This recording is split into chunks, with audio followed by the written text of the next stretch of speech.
Thank you. As I mentioned again, or mentioned before, thank you all for joining us for this webinar on decoding short form videos for education. I'm excited to introduce our panelists for today's conversation. We have Michelle Shula-Lipkin, who has served as executive editor of the National Association for Media Literacy Education since 2012. She has helped NAMLE grow to be the preeminent media literacy education association in the US. Michelle launched the first ever Media Literacy Week in the US, developed many strategic partnerships, and restructured both the governance and membership of the organization. Ben Ryan, PhD, is a neuroscientist and science communicator. Ben currently serves as the Chief Science Officer of the Mind Science Foundation. He has provided scientific advising and consulting for more than 35 companies and foundations. He is also a contributing editor at OpenMind magazine and the founder and president of the Aspiring Scientists Coalition, a virtual organization providing free guidance for students in over 75 countries. Catherine Smith is a 2023 Pulitzer Center National Teacher Fellow and English and ESL educator at Chicago Public Schools. She aims to equip students to leave her classroom as stronger readers, writers, and thinkers so they can engage in society in a meaningful, beneficial, and influential way. Her Pulitzer Center lesson plan, Fake News and Text Analysis, pushes students to reflect on their relationship with news, technology, and social media.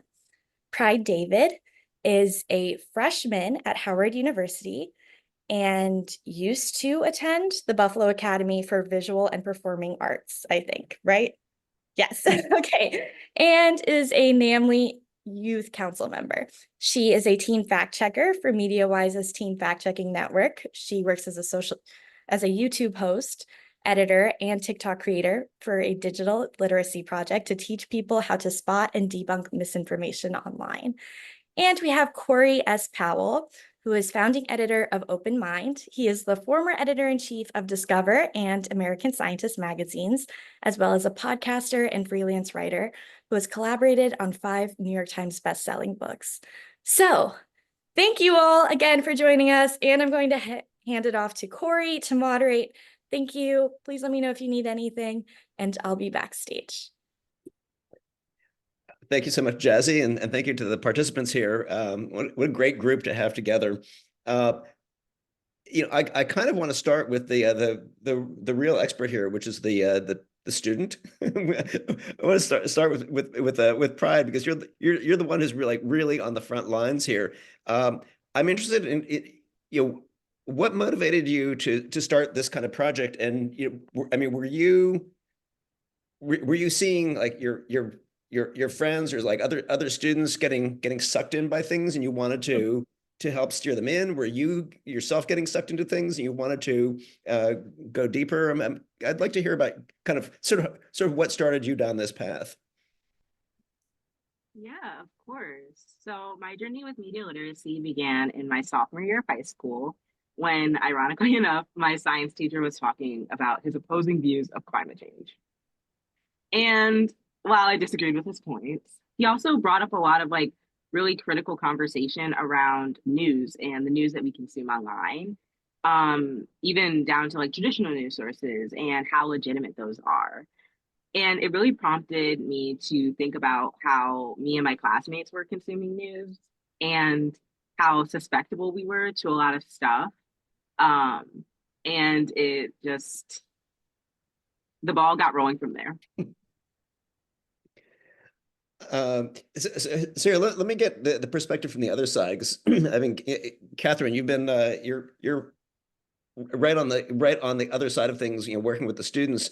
Do your students bring a lot of ideas and information from from TikTok and Instagram into the classroom, or does it show up in ways that you can see, or is it sort of more hidden from you? When they bring ideas, they're more hidden or they're sillier, and they're like, hey, did you see this cool thing? But I see them scrolling all day long. And at some point I was just like, it's a distraction. So how do I turn this into a tool so that we're taking the ideas that they're seeing all day long and adding it to whatever we're trying to learn in class, and building some of that those neuro connections to like build the learning skills, and also have them reflect on like, hey, this is what social media is doing to your brain. Let's think about how to integrate this information into our lives in a healthy way rather than just passively taking in the information.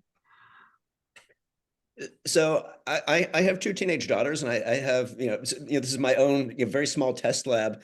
I know it's challenging to sort of to engage that level without sounding really old and provoking a lot of eye rolling. And so, I'd love to hear maybe again from my two test subjects here, from the teacher and the student. Starting with you, Catherine. How do you use it in ways that feel like genuine engagement, and where it doesn't sound like you're talking down? First of all, I start with that I'm old and that I don't know as much as they do about it. But we set up norms around like, here's how we use our phone in the classroom. Let's talk about it being a tool, and using that metacognitive idea of like, here's how we think and here's how we use our tools. And then setting up those norms so that when they pull out the phone, I'm like, so what are you doing now? Are you a distraction, or is it helping you? And having that conversation over and over helps a lot. I don't know if I'm not talking down to them. I try not to. But setting the norms, having like letting them bring in their ideas and being open to it instead of just making this strict rule of like, this is not going to help you, because some of it does help. Pride, what about from your experience? I guess, do you find it challenging going the other way of either kind of feeding up, convincing the teachers and sort of the older generation that what you're doing is valuable, or even like connecting to the other students and not feeling like you're preaching? Yeah, I definitely like Catherine's approach to it. I think that that's a very effective approach for teachers in the classroom. Some of my teachers have taught that way, and I still remember a lot of the things that they taught me because they taught that way. In the way that they're not talking down to you, they're talking to you, and they want you to understand and be better in the world. For adults, I would say a lot of adults are coming around to media literacy overall as a thing, like as a concept. I've noticed that adults in my life have become more open-minded to fake news and things like that after seeing like certain outlets or seeing it on social media. Like, wait, this sounds a little sus. Like, how do I like look this up to make sure it's true? So I've been able to help adults with that. For students, they've also come around to the idea. Some of them still think it's a little poachy because it's like, okay, we get it. Like, it's a Facebook post. Like, we're not going to believe that. But it's not always a Facebook post. Sometimes there are journalistic sources that literally pose as journalistic sources, but they're not real. Ben, I'd like to bring you into the conversation. Catherine mentioned, cognitive approaches. I mean, you actually come from a neuroscience background, and then you applied both some of your scientific knowledge and some of your, I would say, sort of kind of meta way of looking at how people think to your work on YouTube. Sorry, on TikTok. Can you talk a little bit about sort of how those two parts of your brain work together? The part of you where you're kind of like thinking about cognition as a process, and part of it where you're just trying to connect and communicate with people. How does that translate to what you've been doing on TikTok? Yeah, I mean, there's a lot to it. I think initially, being a scientist by training, when you go on TikTok and you start talking about science, you are immediately restricted to like a 60 to 90-second time window. And that's the exact wrong way to communicate science, because nuance is important and getting the little details across is critical. But the fact is, I've kind of had this cognitive dissonance myself where I'm like, well, people are here on social media. There is an interest in learning through social media. And just as an aside, the idea that, Catherine, someone like you might be taking my educational videos and implementing them into courses is like the coolest thing ever. I hadn't even thought about that. Occasionally I get comments of people saying that, and I'm like, this is incredible, but I love that approach. But yeah, I mean, the challenge is, how do I get people to care about science on social media? Well, you have to be engaging. You have to be, very sort of superficial with the depth of the information. And that goes against everything I want to do as a scientist. So I have to incorporate a lot of caution and careful thought about the language I'm using and stuff. But, I think there's just a lot to be said about the fact that the way science is traditionally presented is not really at all compatible with the way that people consume information nowadays. And so there's a challenge that the scientific enterprise and science communicators have to face with that. And I think if we want to reach people, we have to develop.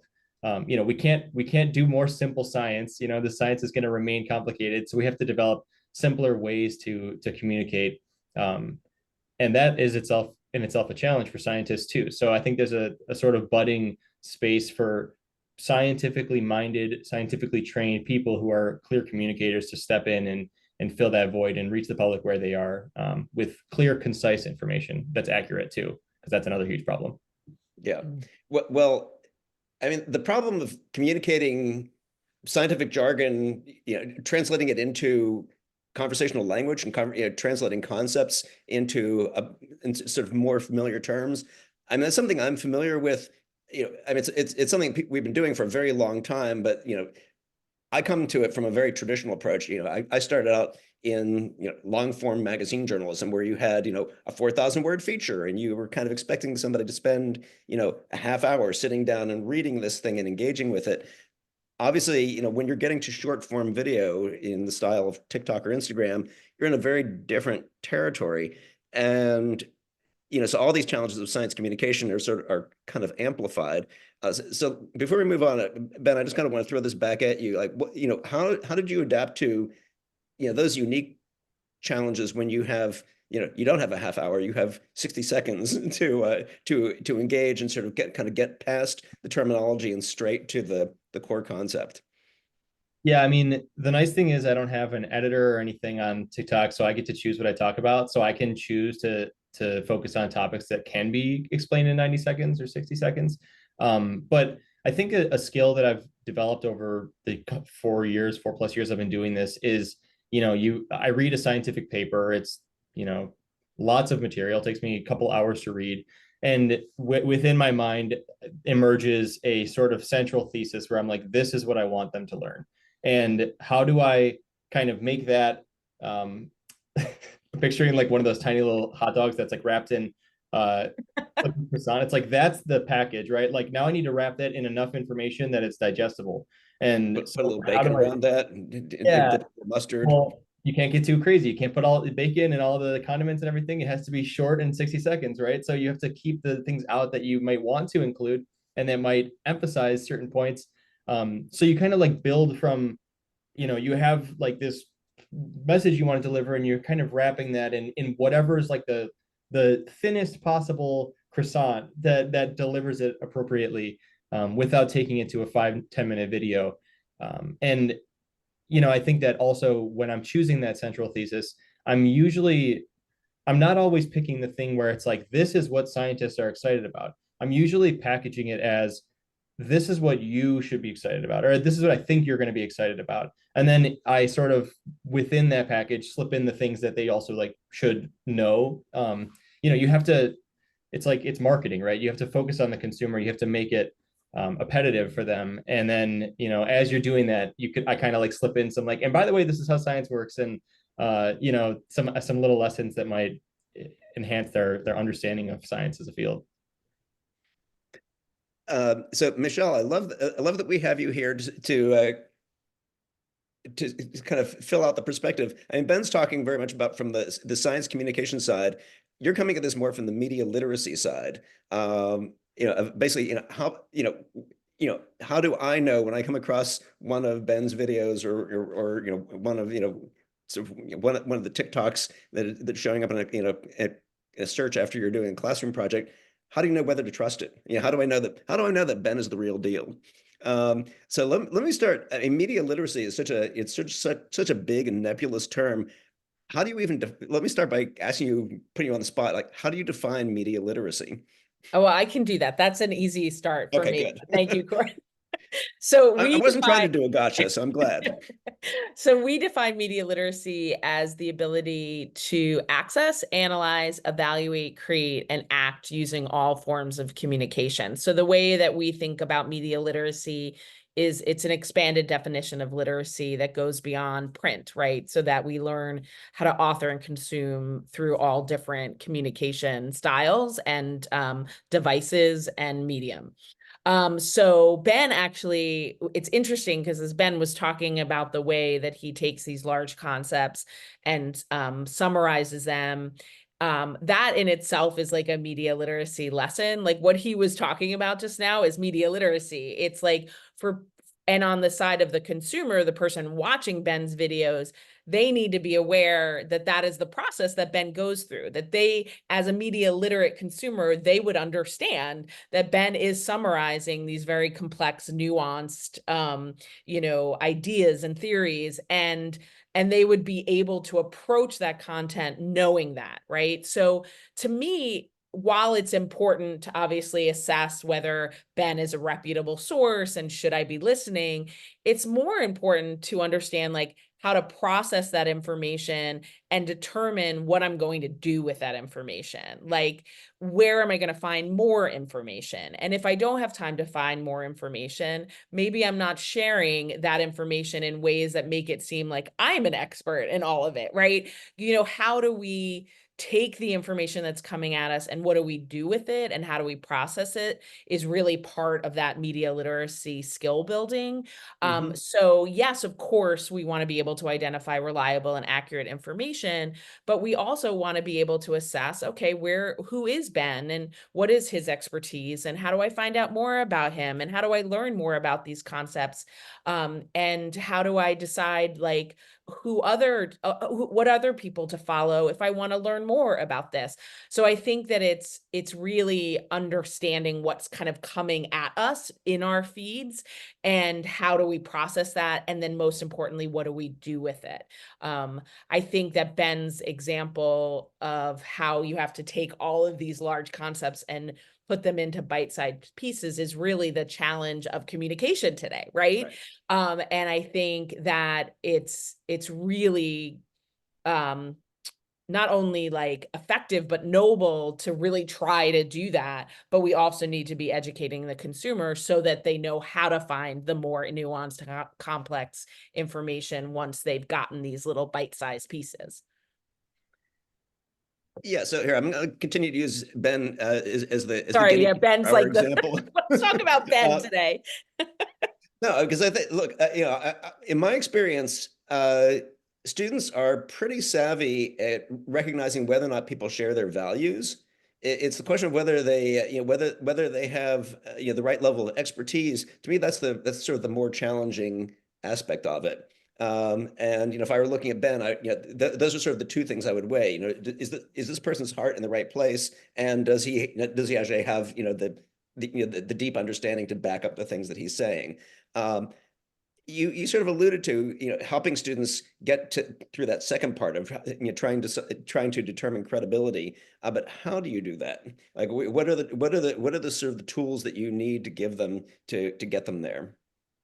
Well, I think they have to be willing to learn more about the content they're consuming. So if I were to come across one of Ben's videos, I would, recommend my students to look up Ben and to look at, whatever concepts he's talking about to try to get more information from other sources that can help us assess whether what he's saying is accurate and reliable, to see his expertise as something that builds our trust in him. But I think that it's a tricky thing though, Corey, because I think what we are noticing more and more with younger people, and I'd love Pride to weigh in on this, is that how they trust people is a little different than the way that we've learned to trust people with the older generation, right? Like we look at expertise and education and depth of experience, all of this. And there's a lot of young people and even older people that are really looking at personality and looking at approach and looking at delivery and all of these things. So I think we have to confront that, right? How people are thinking about trust is different, which is why, like, from my organization's point of view, we're also thinking about how do we educate influencers who don't necessarily have expertise, but they have huge followings? How do we train them on their responsibility as those influencers or creators? How do they learn how to deal with that power and responsibility that they know young people are honestly listening to them? And what do they do with that, right? So I don't know. I think that you have to go, this is like basic lateral reading, right? Like you have to go to other places to find out more information to be able to know what to assess. But I think a lot of people are assessing what they want to follow based on enjoyment and entertainment and interest rather than trust. And I think that even though that's hard for us to realize, like hard for us to like accept, we kind of have to realize that that's what's happening. Can I add two things to Ben, that? please jump in. Yeah, I think one useful metric that exists nowadays for determining how trustworthy someone is, of course, it always matters to understand whether someone has conflicts of interest. And now it's not recognized as such, but on social media and someone's social media profile, their link tree is essentially their disclosures. It's not intentionally that way, but if you see me on social media and I'm saying, oh, whatever, magnesium, if you take magnesium supplements, it's good for you in this way. And then you click on my link in bio and there is a magnesium supplement for sale, then you should not trust me. You should not trust the words that I'm saying because I am clearly financially incentivized to sell you magnesium. And that's the way I generally can distinguish between, I mean, aside from like, is this person an academic? Do they have a PhD? Do they have published research, at least in the science space? I recently ran into it where there was a very, very popular millions of followers person who goes online and says, I'm a neuroscientist. And you go to this person's profile, you click on his link in bio, and there is just screens and screens and screens of sponsored supplements. And it's like, okay, that's an issue. But the second thing that I wanted to say is, Michelle, you spoke about media literacy from the perspective of consumers, and that they should understand that when they see my video, this is a segment of this entire concept. I'm not representing all of it. This is just a piece of it. And so I wanted to kind of redirect that to Catherine and Pride and ask about, do you feel that students are aware of that? Like when young people come into educational content on the internet, do they recognize that it's not the whole picture? Or is it kind of presumed that anything important is included in the video? I think they do know it's part of a bigger picture. Sometimes I'll ask them questions about it and they'll reference something else also. I think they know that there's a lot of information out there and that the one little minute is not everything they need to know. And I think that a lot of how their algorithms work, they're getting that information multiple times and maybe getting different pieces of information as they scroll. So I definitely think that they know there's more. It's just about like which one of them is going to hook their interest enough to go into the next step of doing the research or finding the next step. Yeah, so Catherine, I want to follow up on that. So you teach this course on fake news and text analysis. Did I get that right? Mm-hmm. And you see these challenges with your students, and I'm sure you see these challenges just yourself with your with your peers. Are these challenges of kind of like trust and recognizing fake news? Are they really? Are they fundamentally different when you're dealing with short form video? Younger people looking at things in a sort of different kind of medium, or is it really just the same problem? Kind of expanded or contracted a little bit in an accordion. Or I guess I'm wondering, how much are we really seeing a different landscape, and how much are we just seeing the same issue at different scales? I think there's more of it. There's more information, and that's why it seems like a bigger deal. But I think it's the same. I mean, I've been teaching for 16 years, and there's always something that they're bringing in. Like, did you hear that? And I'm like, I don't know if that's right. And then we have a conversation about it. I don't know, like, Pride, what do you think? I think it's definitely a mix. I think that students are aware that they're not seeing like the full story, but it's what they're seeing. That's the bigger thing. For example, if someone says, I have a master's in finance or I have a PhD in neuroscience, they're going to be more likely to believe you. Because I feel like that was how it was in older generations. Like that's what they taught us, is like, if someone says that they have a degree in this, they're credible. But anybody can say they have a degree. I can say I have a degree in book reading, and Right. that's not true. However, if I say I have a degree, people might be more likely to believe me. So I think it's definitely been an interesting transition, especially coming into college, because then I discovered empirical articles. Like I had never heard of that before college, and the research behind like actual things, like you're doing research articles and studies over just looking online at journalistic sources. So definitely like that transition has been So, interesting. in high school, they were not guiding you to do primary source research. Not always, no. Um, there was a little bit of it, but it wasn't necessarily mandatory all the time. Like you could still get away with using a journalistic source on an issue, Right. or you could use books about people's experiences, which I think is valuable. However, when you're doing like research on specific like scientific topics, it's also really important to make sure that you are having empirical articles and like proper research about things over time, instead of just like people's opinions and like experiences, because then again, we also have to like take into account people's experiences and who they are, what they do, just different factors like that. Mhm. So, as somebody who's been around the media world for a long time, one thing that's striking to me is that the thing that really has changed is the issue of curation. When I was growing up, there were basically, there were three broadcast networks plus PBS. There were, a small handful of newspapers that had science sections. There were, three or four, major magazines that covered science, and that was pretty much it. You didn't really have a whole lot of choices of source material. So, on the one hand, there was there wasn't a whole lot of transparency, like what Ben was talking about. You could hide a lot of dark stuff behind what was happening at CBS or in National Geographic. You didn't really know, what was going into the sausage. But the flip side of it is you didn't have a whole lot of choices of source. So, Michelle, I see you kind of nodding in recognition here. How much of the kind of media literacy that people need today is really curation of figuring out which feeds to look at, which sources to put in and put out. Because I just know my social media feed looks very different than a lot of my friends' social media feeds. My two daughters' versions of TikToks are very different even from each other's. You can fill you can easily fill your feed with one kind of mood or a very different kind of mood, or one kind of accuracy or another kind of accuracy. um how do you deal with that, or how do you teach that?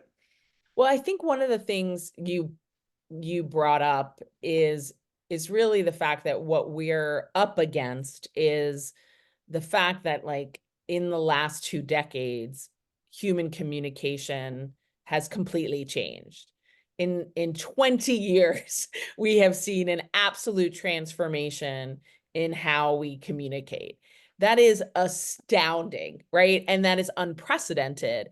And on top of that, education has been completely outpaced by those technologies that have changed communication. So on one end, we have technology changing, media changing, the way we're communicating as humans changing at the most rapid pace we've ever seen.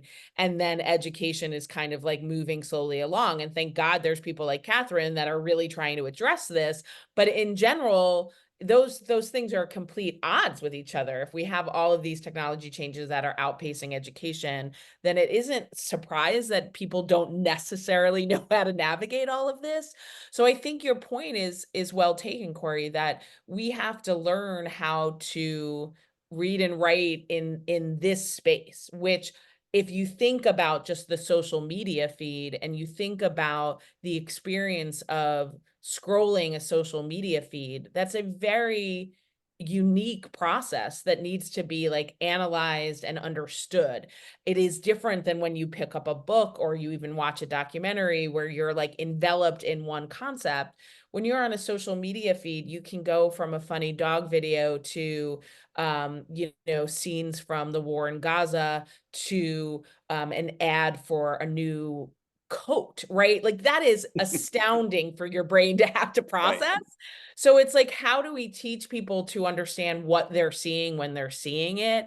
And again, I think your point, Corey, what you're saying is what I've been thinking a lot about, is that people don't really understand what they're seeing when they see it.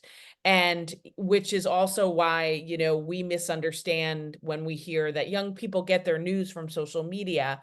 I'm not entirely sure that we define news for them. I know the Pew Research study, their definition of news is anything kind of outside of family and friends. So of course, young people think that that means they're getting news from TikTok.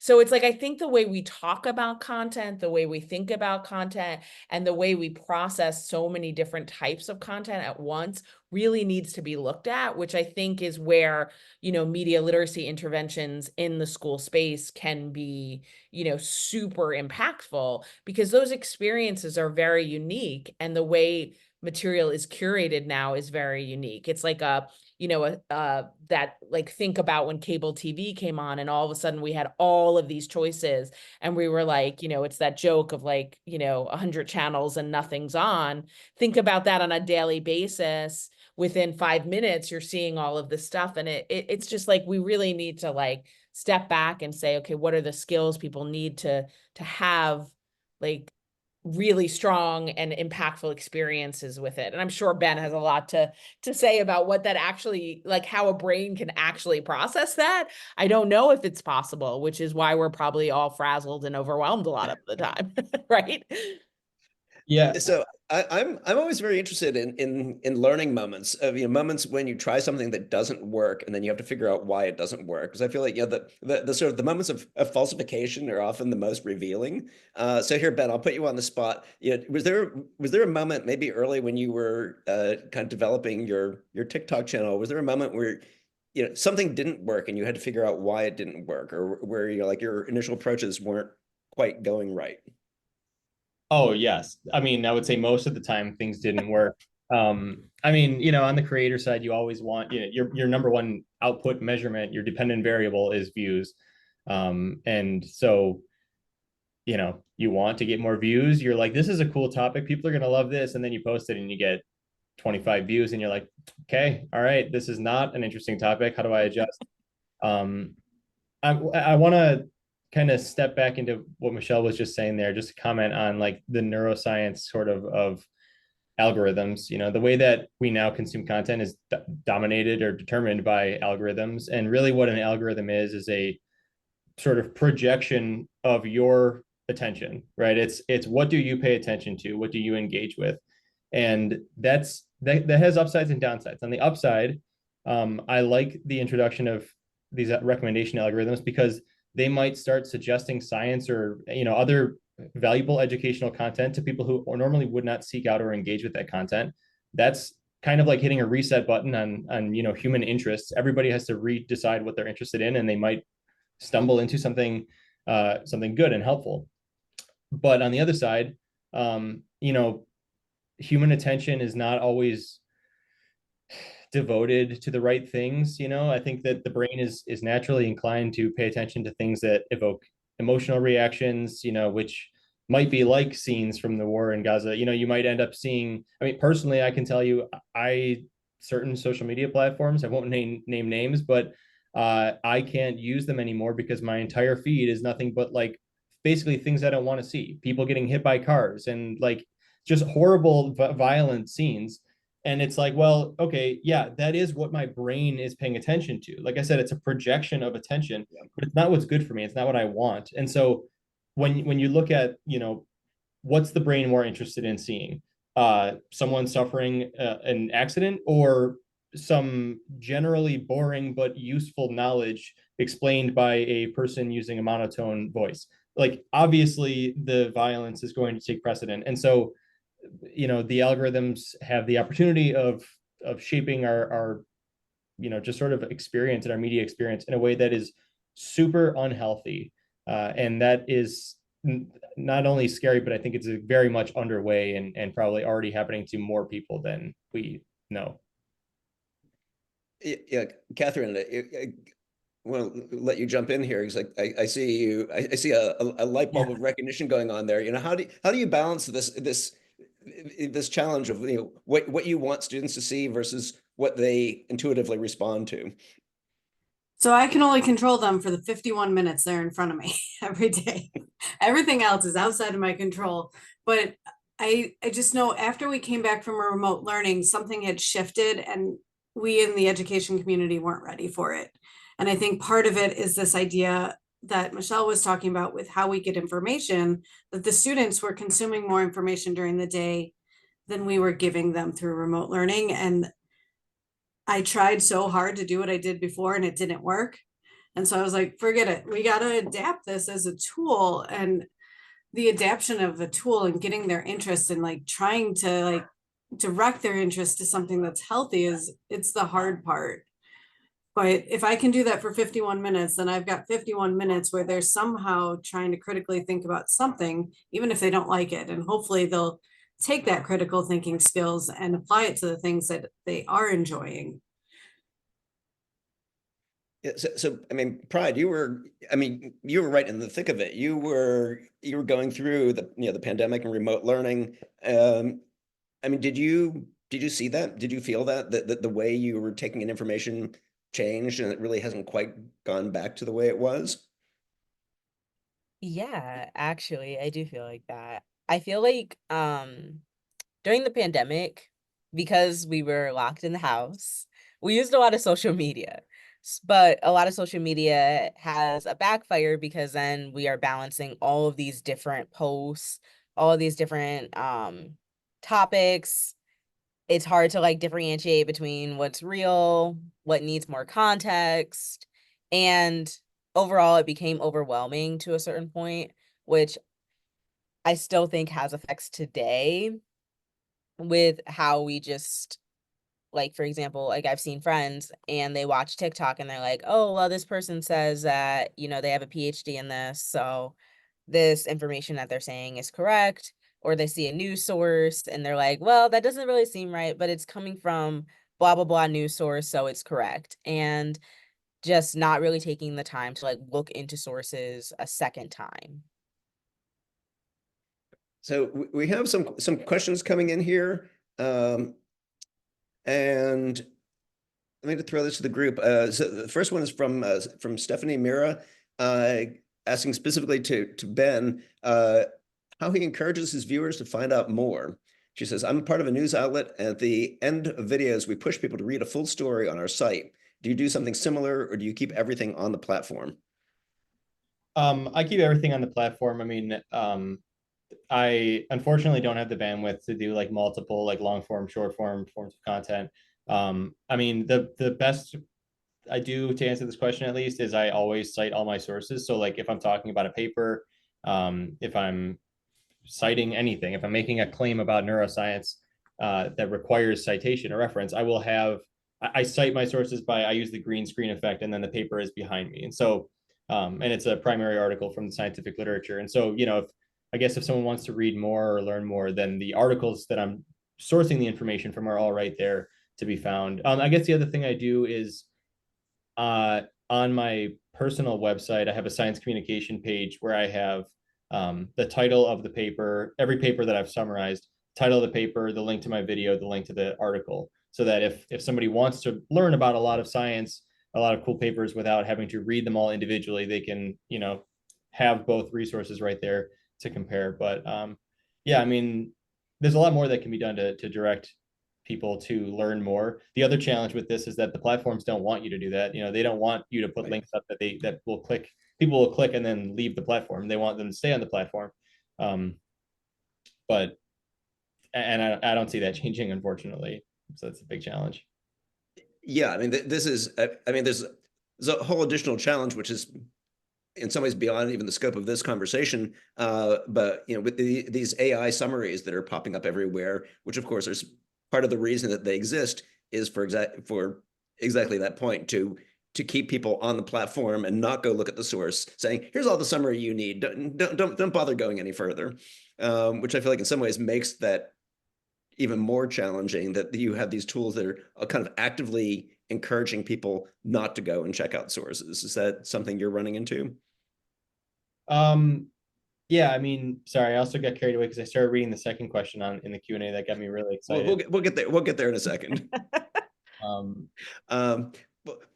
Can I just add something? I mean, AI might be taking us too far afield, but before we get there, I want to see if Catherine and Michelle, if you want to weigh in on this issue, of educating students, not just how to find sources, but making them care about finding sources. Making it something that is relevant and important to them, because I feel like that's at least as big of a job, is to make them actually think that it matters. Yeah. Oh my gosh. Absolutely. It's all making me think about, I know it sounds weird to have a favorite media literacy question, but I totally have a favorite media. Not in this crowd. And like literally anytime I do like a class or a workshop, I'm like, if there's one question I can have everyone asking as they're like processing information on social media, it's the question, what is left out that might be important to know?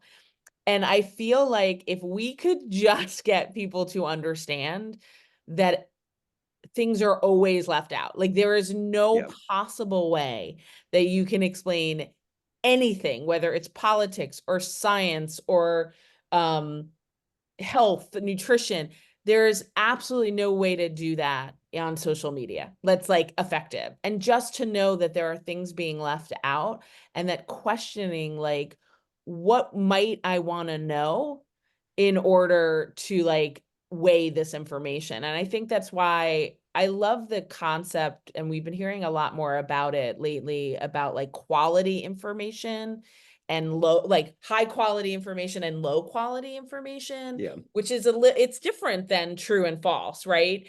And I think that's a really interesting conversation that we're going to continue to have. Like, what is quality information, and why should it matter to you that you're consuming quality information? Like, why should that matter? I think is a really interesting thing. But getting people to care is really like, a really important part of this, because I think what we've noticed also just post-election is that there's a lot of people that are not interested in finding out more information, or not interested in going outside of their filter bubble or echo chamber. And like, what do we do with that? I think is something that we need to grapple with. So that didn't answer your question, but it just reiterates the question, I think, which is an important one to ask. Well, no, I think that gets to this even deeper thing, that in many cases it's not just that people don't bother to find out more, but sometimes they find it kind of actively irritating to consider that there might be more. And that's sort of there's kind of an emotional battle to be won here of if you really care about the truth and about understanding, you need to consider what's being left out. You need to consider, could I be wrong? You need to have those questions in your head. And Catherine, I'm probably saying things that you're already doing in your class. Is that sort of part of your technique?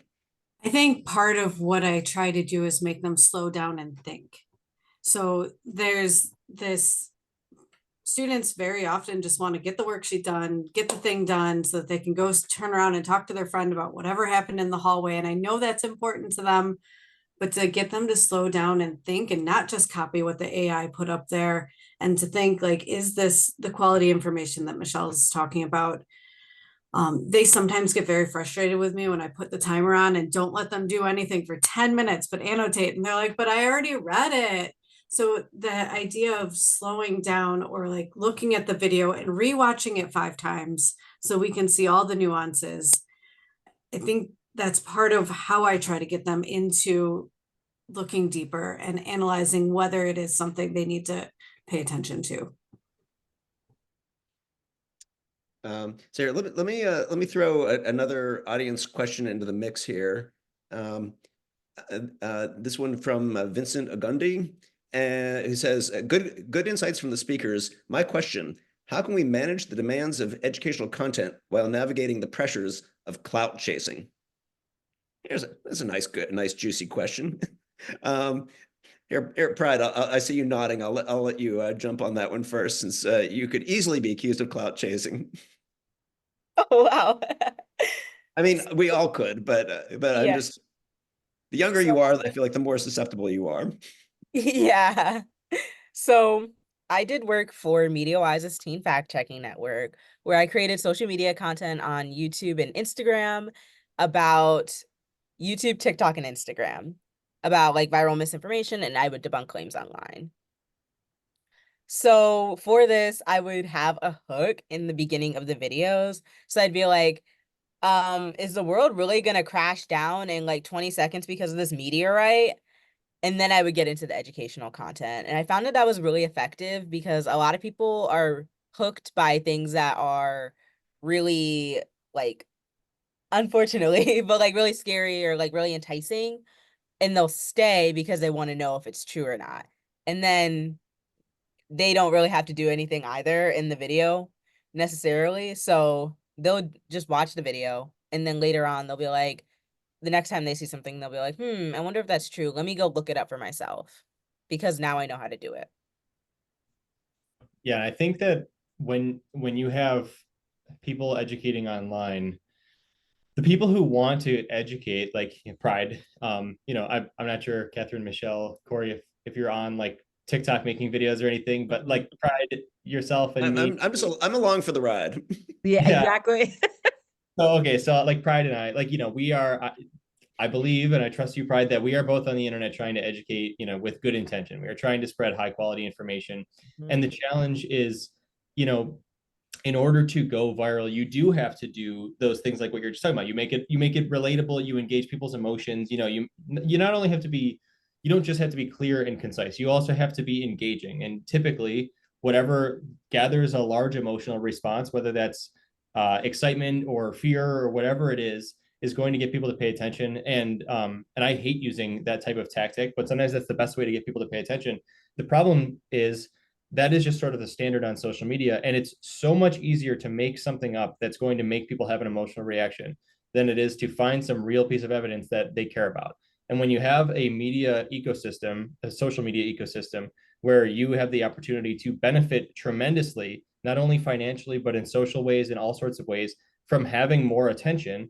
And the easiest way to get attention is to make people feel emotions, then people are literally incentivized. We are creating a system where people are incentivized to, part of my language, make shit up, and make shit up specifically that gets people pissed off and upset and scared. I mean, I can't tell you how many emails I get every day that's like, nuclear tornado headed for your area. And it's like, what? This is obviously false, but like they're just hoping that someone's going to get so scared they're going to click on the link. And that's basically what was happening on social media. And so that's exactly the dynamic of this question. Educational content, clout chasing. Those two things are actually competing every single day. And generally the clout chasers are winning because they have a secret weapon, which is basically nonsense. They can say literally whatever. And that's just a massive challenge. And a big problem of the way that social media is structured and the way the algorithms work. I just want to add, first of all, Ben, I think you need to add media literacy educator to your title because you're doing media literacy really well said. I have to say that I think the intent is so important. I'm going to just like pull that out of what you just said, Ben. And media literate people know that the content and the creator's intent is one of the most important things to understand, right? And the great majority of that intent is, you're right, to click, to get eyeballs, to make money, to do all that stuff. It is a system it is a business, right? And so to be able to identify when the intent is to inform versus to sell is really, really, really important. And that's where like media literacy interventions can be really helpful to really ask about that intent. I think there's the other population though, and I'm actually out in San Francisco now. I had a bunch of meetings with Meta yesterday. They're doing some really interesting things with teen accounts. And one of the things that they launched yesterday was a thing called recommendation reset. which allows a teen to like clear their algorithm, like just clear, I start over. I don't want to like see this stuff anymore. I want to start over. I want to build my different interests, whatever, which I think That's is very something cool. that I'm hoping they're going to do for all of us, because I think that reset would be really, it also provides a lot of agency, right? But this idea that like knowing the intent of someone, why, and also why I'm seeing what I'm seeing, they're just such important media literacy questions that we should all be asking, and to really understand how these platforms work and what their purpose is, and that they're a business. All of that is just so vital.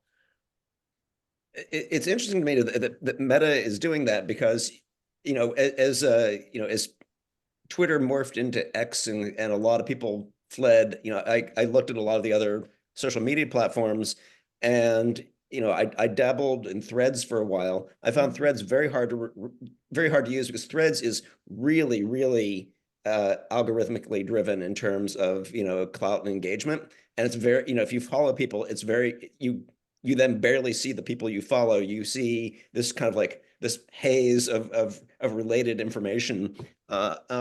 So I'm glad that Meta is on it, but I feel like I don't have great confidence that the large corporations are going to take care of our problems for us.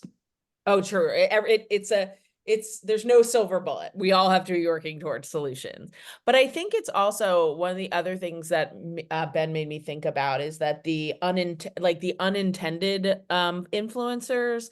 Like there was a recent article in BBC about this young girl who posted, like, was just, she had like normal following, and she posted something political, just like it was just on her mind, and it got like 3 million views or whatever. And she was like, why is anyone listening to me about this topic? Like I have nothing. And so there's these like accidental influencers that are like totally not prepared for the influence that they have. And like, how are we educating them about what to do with that influence, I think is another important conversation. Which is a great point, because I mean, yeah, in that case, it might be somebody who really does have, a very earnest, sincere intent, but just doesn't necessarily know what to do with that, With that the voice. power too. Yeah. Yeah. You touched on something that I found really interesting, which is this idea of, we were talking earlier about the motivation of how you motivate the people to to want to ask these questions of like what's being left out. Is this really true? Is this person trustworthy? When there are a lot of incentives just to go with the most emotionally wrenching thing that you see. But there is this other kind of emotional incentive, which is that people don't like to be lied to. People don't like to be deceived. And I mean, and do you find, is that an effective tool to activate that you want to dig deeper because you want to know the truth. you want to get the big picture. You don't want to be a blind follower. Does that work?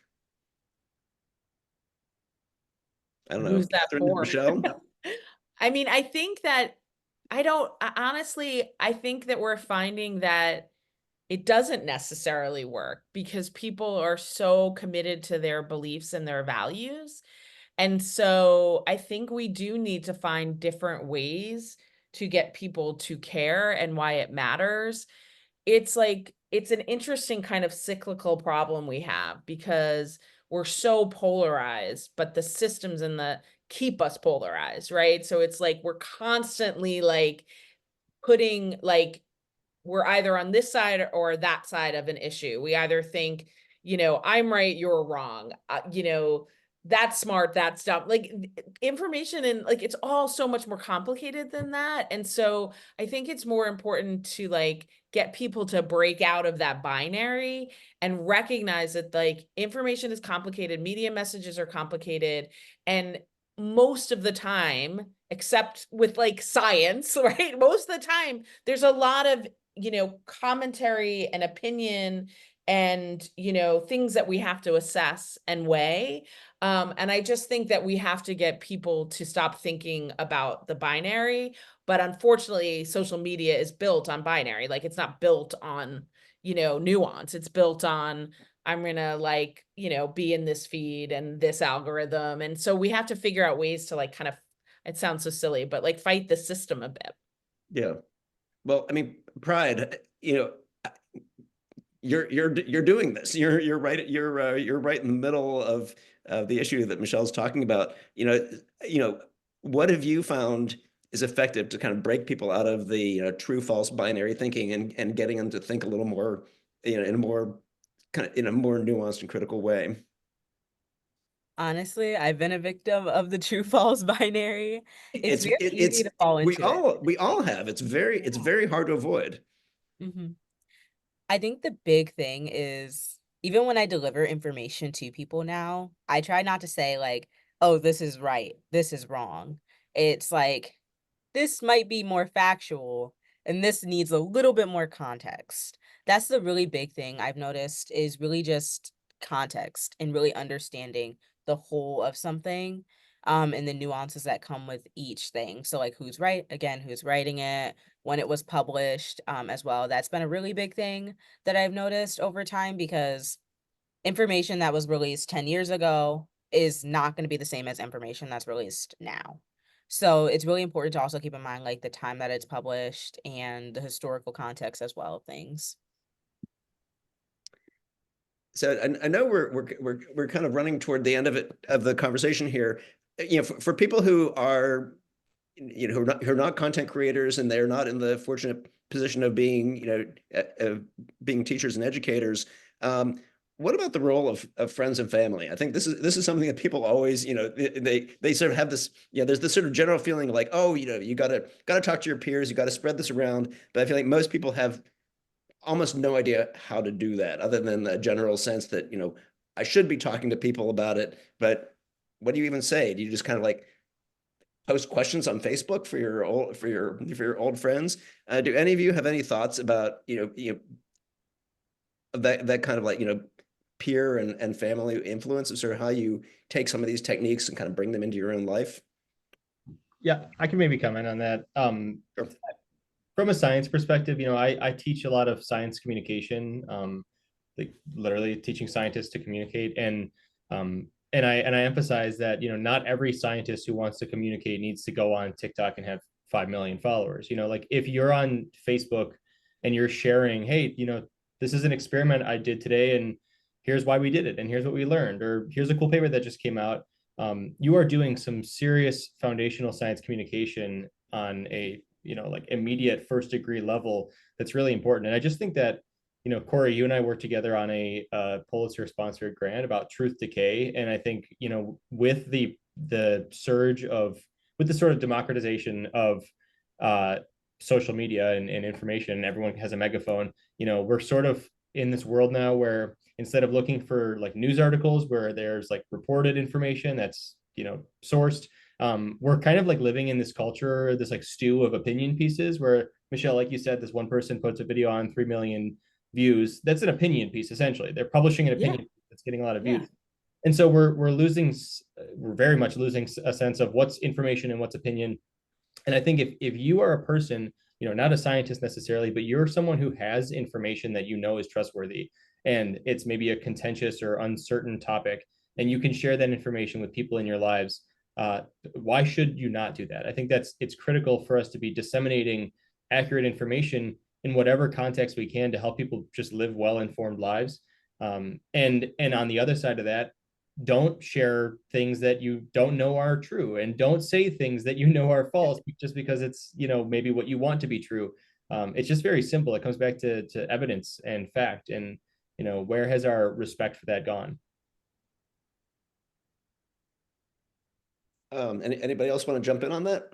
Or or maybe just what you can do in terms of what you recommend, what you share, how you respond and comment on things. Are there are there kind of subtle things that we can be doing to help sort of advance the cause of high quality information?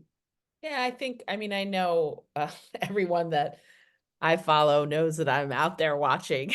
And so, if they share something that's clearly AI and, I will like put in the I will put an article that, kind of debunks what they said, or I will be like, where did you, originally get this? you know, but not in an accusatory way, just in a like, wait, we should just like check this. And I actually notice on my feed that that happens a lot more than it used to have, where it's just like, what's the source of this? Where did you get this? I read something else. Like people honestly interested. So I think asking questions is really important and not accusing, you know, like with people, especially that have different beliefs. Like, could you just let me know like where you get that information? Because I get a totally different impression of that situation. Where are you getting your information? Like to just start asking questions and being curious is helpful if you know there's an opening. I mean, there's certain people that there isn't the opening, so it might not actually be worth a lot of time. Yeah, that's interesting. I mean, I think that's probably the closest thing I've found to a reliably useful technique is asking questions like, "Oh, where'd you hear that? Oh, how do you know? Are you sure that's true? Like, you know, is that, you know, what's the evidence for that?" Rather than, you know, sort of pulling back and letting them talk, rather than kind of leaning in and trying to, you know, to challenge the narrative.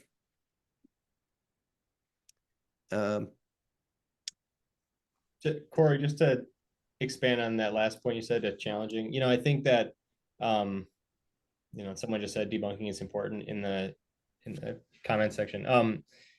I do a lot of debunking videos as well on social media. There's never, I'm never out of content. There's always something to debunk when it comes to neuroscience and psychology. And what I've found is two things. Number one, if my goal is to reach the most people and get the most views, then generally the more fired up I am and the more controversial this video becomes, the more people will watch it. Again, emotion.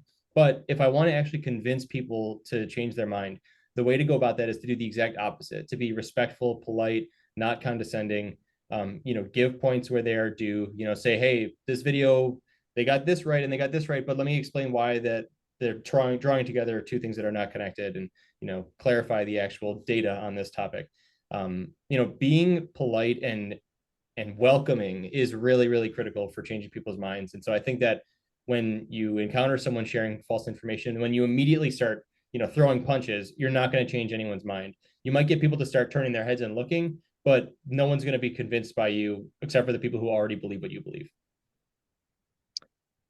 Is it, Catherine, you're in your class, have you, were there moments where you could really see that, like, you were changing somebody's mind, or maybe you were, you know, at least, you know, getting somebody to look at, you know, look at media differently than they were before? Have you had some of those light bulb moments that you're always looking for? Yeah, so I don't try to change their minds. I try to come with the idea that we all have different perspectives and that we need to talk to each other about these different perspectives. But when I do start asking, what did you see that made you think that? And then they started thinking through, I do see the aha moments like, oh, I saw that video. Oh, it might not be true. So I do see that a lot. And it is through the questioning and just the listening. And I think that we as humans just want to be respected and have our opinion shared, and have somebody that will listen to us. And through that avenue, it takes a long time and it's individualized, but it does more work than like yelling at them or creating something that creates the emotion that gets our attention. All right, so I know that there is a survey that's supposed to happen, and that we're at the end of our appointed time, but I don't actually know. There we go. And here's Jazzy to take care of us. Thank you, Jazzy. Yes, thank you all. This was such a great conversation, and I hate to bring it to an end. I do have another 10 or 20 questions if you wanted to just kind of extend things a bit. You know, we'll send a wrap-up email. So if anyone does have more thoughts, you can email the Pulitzer Center email, and we can include any last thoughts or notes or anything we didn't get to. And we will also be writing a blog post. So any final thoughts we can include. Yeah, I still didn't grill everybody on their most painful failures, but that can be for the next conversation. Yeah, but thank you all so much for attending. There is a survey. If you have a few minutes, it should automatically pop up when you close out of the webinar. And again, thank you all to our panelists. This was so great. And stay tuned for that follow-up email with the recording and all of that jazz. Thank All you right. all. Yeah. Okay. Thanks for having us. Thank you all so Today. much. Really appreciated having this conversation.